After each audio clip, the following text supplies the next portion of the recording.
சங்கீதம் 30.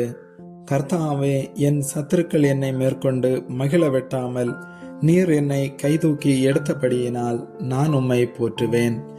என் தேவனாகிய கர்த்தாவே, உம்மை நோக்கி கூப்பிட்டேன், என்னை நீர் குணமாக்கினீர்.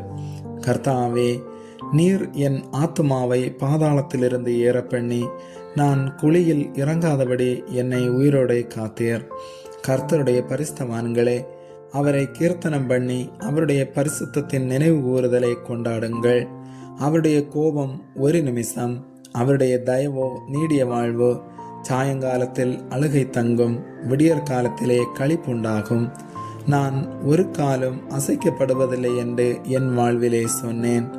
கர்த்தாவே, உம்முடைய தயவினால் நீர் என் பர்வதத்தை திடமாய் நிற்க பண்ணியிருந்தீர்.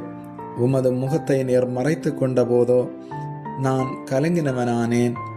நான் குழியில் இறங்குகையில் என் இரத்தத்தால் என்ன லாபம் உண்டு? புழுதி உம்மை துதித்து உமது சத்தியத்தை அறிவிக்குமோ? கர்த்தாவே, நீர் எனக்கு செவி கொடுத்து என் மேல் இரக்கமாயிரும். கர்த்தாவே, நீர் எனக்கு சகாயராயிரும் என்று சொல்லி, கர்த்தாவே, உம்மை நோக்கி கூப்பிட்டேன், கர்த்தரை நோக்கி கெஞ்சினேன். என் புலம்பலை ஆனந்த களிப்பாக மாற பண்ணினீர். என் மகிமை அமர்ந்திராமல் உம்மை கீர்த்தனம் பண்ணும்படியாக நீர் என் இரட்டை களைந்து போட்டு மகிழ்ச்சி என்னும் கட்டினால் என்னை இடை கட்டினீர். என் தேவனாகிய கர்த்தாவே, உம்மை என்றென்றைக்கும் துதிப்பேன். ஆமென்.